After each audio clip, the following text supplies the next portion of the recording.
Pour étayer encore cette position et l'expliciter le cas échéant aux obsédés de l'envie du pénal, comme disait Muret, oublions l'islam en tant que tel et revenons aux populations qui proviennent de son aire d'influence pour voir dans quelle mesure la critique anti-essentialiste tient la route. En effet, qu'advient-il de ce refus de l'essentialisme et de ce refus de la généralisation abusive si une caractéristique donnée est, en vérité, bel et bien revendiquée par une communauté et par ses membres, pour l'essentiel? Revendiquée au motif qu'elle lui est culturelle, qu'elle participe intimement à l'éducation, aux références cardinales propres à cette communauté et à ses membres, et que cette communauté l'estime fort et la pratique en effet, conformément à son optique, parce qu'elle tient par-dessus tout, elle, à persévérer dans son être. S'il ne faut jamais juger par avance un être humain, qui est toujours une singularité irréductible, pour le redire encore, il ne faut pas non plus refuser de prendre en compte ce que lui-même pense être, selon les canons de son monde, de ses origines, ce qu'il veut et croit être certainement, et qu'il envisage tout autrement que nous. Prenons un exemple, et pour revenir plus précisément dans notre cas de figure. Pensez que tout bon musulman, ou groupe, ou organisation, ou pays de ce type, est un menteur et un fourbe à qui on ne pourra jamais faire pleinement confiance pour cause de taqiyya, confère ce que l'on en disait dans la vidéo précédente, avec qui les compromis ne sont jamais que temporaires, qui ne respectera jamais que la force, autrement dit vis-à-vis duquel on ne peut préserver sa liberté que si l'on est en position de force, individuelle et collective, faute de quoi on devra finalement se soumettre et accepter au mieux un statut servile, la fameuse dhimmitude. Penser tout cela relève du préjugé si on l'associe a priori et d'office à tout individu qui se présente à nous comme musulman, et qui, s'il était d'entrée de jeu considéré de la sorte, ce serait une chose en effet inacceptable, intolérable. En revanche, il est parfaitement légitime de ne jamais perdre de vue les liens de cet individu avec sa communauté, surtout s'il n'est pas isolé, de ne pas négliger sa culture, de ne jamais oublier de regarder ce qu'il est, comment il l'est, au regard de son éducation, de ses propres critères et de ceux de son groupe humain, qui ne sont pas forcément les mêmes que les nôtres. Cela évite les naïvetés et les méprises. Quand l'angélisme nous fait manquer des pans entiers de ce qui fonde autrui à ses propres yeux, alors non seulement on est aveugle et dupe de sa propre niaiserie, non seulement on ne peut rien échanger véritablement, mais encore on se prépare à devenir le dindon de toutes les farces. On est un peu gêné de devoir rappeler des choses aussi évidentes. Pour peu que cet individu se reconnaisse des liens avec sa communauté, serait-ce simplement par le biais de la famille, ou qu'il ne soit pas en situation de s'en dégager autant qu'il pourrait le souhaiter, en toutes circonstances. Ne parlons pas de crise, de conflit, de guerre. On peut parler très simplement d'un quartier dans lequel on vit et dans le cadre duquel la pression sociale est telle, et la pression religieuse est telle qu'on est obligé de faire très largement avec. C'est de plus en plus vrai d'un nombre tout à fait croissant et aujourd'hui assez considérable de nos concitoyens parce qu'ils sont musulmans et qu'ils vivent dans des quartiers où l'islam s'impose de plus en plus et fait fonctionner ces quartiers de manière presque autonome, en tout cas hors République. Et c'est particulièrement sensible et évident au niveau des femmes et des jeunes femmes. Chacun le sait, y compris les derniers des bobos. Or, cette situation de ne pouvoir s'en dégager autant que peut-être on pourrait le souhaiter, c'est donc celle qui est la plus fréquente. Dans ces cas-là, hélas, la connaissance précise et approfondie de la culture de la personne concernée est indispensable pour ne pas commettre les pires bévues au nom d'abstractions fumeuses et pour considérer avec lucidité le rapport que l'on peut ou pas entretenir avec lui, les critères de jugement qu'il faut avoir à l'esprit dans notre commerce avec lui.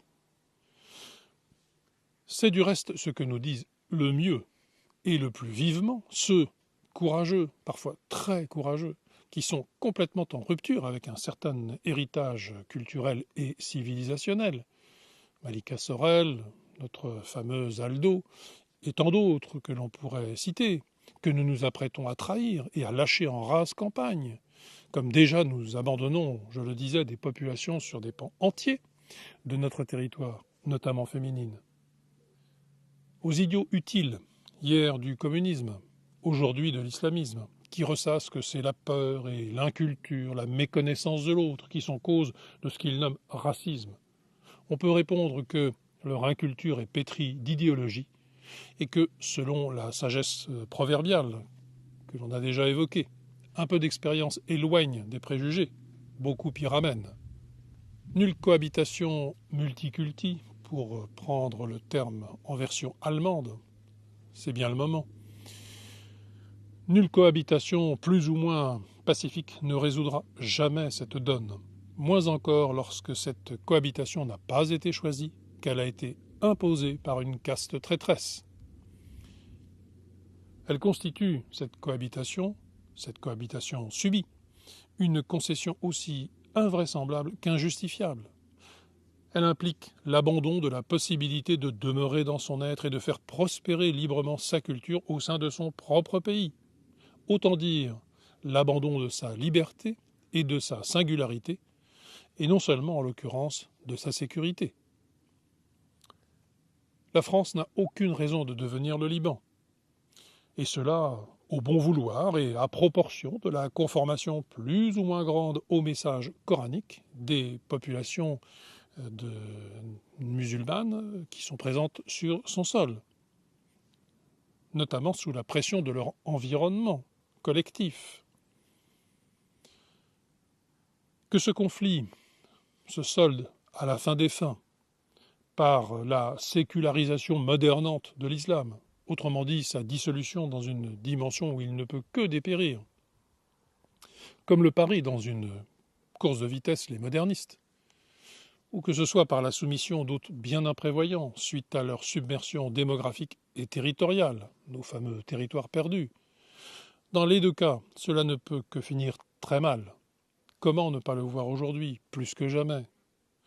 Et hélas, moins que demain, soyons-en persuadés.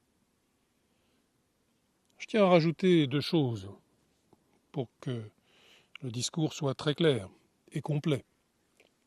Pour ma part, je respecte la civilisation islamique et ne vois aucun inconvénient, au contraire, à ce qu'elle prospère à sa façon dans son ère d'influence traditionnelle. Mais je tiens à la survie de notre civilisation et de notre pays, et de même pour tous ceux d'Europe. Et j'y tiens en tant que pays, effectivement, et pas en tant que terrain vague, livré à tous les désordres et toutes les régressions civilisationnelles, livré au multi-tout généralisé, débouchant sur la combinaison de tous les conflits possibles et imaginables. La deuxième chose, c'est qu'il faut également souligner, j'ai déjà eu l'occasion de le faire, qu'il a fallu beaucoup de qualités authentiquement humaines, beaucoup de modération et de sagesse ancestrale aux nombreux peuples soumis par l'islam, pour qu'ils aient su, sur une longue période, acclimater ou laisser autant que faire se pouvait de côté le beau modèle, notamment dans ses aspects les plus terribles et scandaleux. Il n'empêche, il n'a jamais été possible, c'est une expérience historique et multiséculaire, il n'a jamais été possible au mieux que de limiter la casse, si je puis dire, quant au potentiel de l'islam, mais jamais de le réformer. Il est verrouillé, il est irréformable. L'islam de France est une sinistre plaisanterie, une foutaise pour gogo volontaire. Le problème, ce ne sont pas les musulmans, ce qui ne veut pas dire grand-chose. Pour nous, j'y insiste, eux se conçoivent, cela dit, comme membres assez indifférents d'une Oumma planétaire. Le problème, c'est l'islam, et plus généralement la distance civilisationnelle entre peuples qu'on veut à toute force mélanger sur le même territoire et sur un territoire historique, non pas vierge, mais bel et bien historique. Autrement dit, et pour revenir à la question de la superstition mahométane, qu'il n'y a pas de musulmans modérés, seulement des gens modérément musulmans, et que si l'islam lui-même est violemment conflictuel jusqu'en son propre sein, ses fondements sont intouchables pour toutes ses variantes, hélas, avec une tendance cyclique à la régression vers son origine, vers le pire, et avec la victoire régulière de ses pires interprétations, victoire qui est logique, qui est inéluctable, puisque c'est la victoire toujours, dans tous les cas, des plus littéralistes, et qu'en la matière, seule la lettre compte, l'esprit est condamné d'avance, comme toute innovation l'est en islam. On le voit dans ces conditions, le problème posé est infiniment plus vaste que celui de la République ou de la démocratie, et il excède même le cadre de la France, c'est dire. Pour conclure tout à fait, et comme signalé depuis le départ, c'est en fait de compatibilité avec la France, comme pays charnel, spirituel, comme histoire singulière, communauté de destin.